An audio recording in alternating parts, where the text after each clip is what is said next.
তারেক রহমান ইতিমধ্যেই তার কথাবার্তার মধ্য দিয়ে, তার নির্দেশনার মধ্য দিয়ে সারা দেশের মানুষের মনের মধ্যে একটি স্থান করে নিয়েছেন। 17 বছর 18 বছর আগে তারেক রহমান আর বর্তমান তারেক রহমান এক নয়। তার কথার মধ্য দিয়ে তিনি প্রমাণ করেছেন তিনি কি চান। সংবিধান সংস্কার করতে হবে। আর দু একটি দল বলতো আমরা নাকি সংস্কারই চাই না,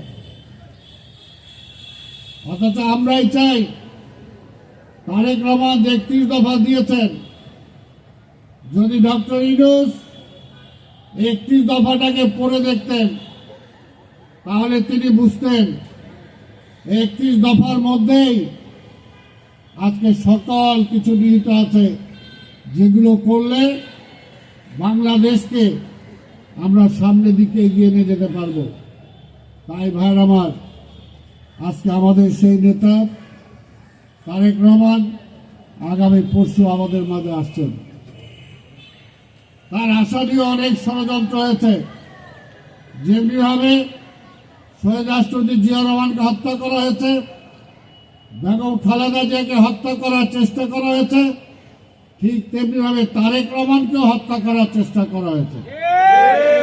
কারণটা একটাই, ওই যে আমি আগেই বলেছি,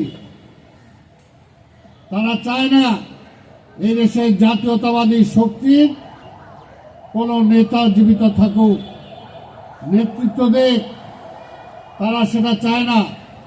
তারা চায় জাতীয়তাবাদী শক্তি নেতৃত্বহীন হয়ে পড়ুক। তাই ভাইয়ের আমার,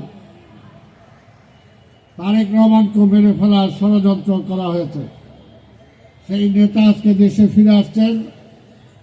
আমরা জানি আগামী পরশুদিন শুধু ঢাকা শহর নয়, সারা বাংলাদেশ থেকে, শুধু বিএনপি নয়, সারা দেশের মানুষ বিভিন্নভাবে তাকে অভ্যর্থনা জানানোর জন্য ছুটে আসবে। লক্ষ লক্ষ লোক আজকে বিমানবন্দরের দিকে যাবে। আমরা জানি না সেখানে জায়গা হবে কিনা, কিন্তু আমরা আশা করব একটি সুশৃঙ্খল ব্যবস্থার মধ্য দিয়ে আজকে সরকারের যে ট্রাফিক পুলিশ বাহিনী যারা আছে তারা সহযোগিতা করবে আমাদেরকে, যাতে কোনো বিশৃঙ্খলা সৃষ্টি না হয়। সমবেত বন্ধুগণ, তারেক রহমান ইতিমধ্যেই তার কথাবার্তার মধ্য দিয়ে, তার নির্দেশনার মধ্য দিয়ে সারা দেশের মানুষের মনের মধ্যে একটি স্থান করে নিয়েছেন। 17 বছর 18 বছর আগে তারেক রহমান আর বর্তমান তারেক রহমান এক নয়। তার কথার মধ্য দিয়ে তিনি প্রমাণ করেছেন তিনি কি চান। এবং আমরা বিশ্বাস করি, যেমনিভাবে শহীদ রাষ্ট্রপতি জিয়া রহমান অল্প সময়ের ব্যবধানে, যেটা আমি বললাম, এই দেশে কৃষিতে সংস্কার করেছেন,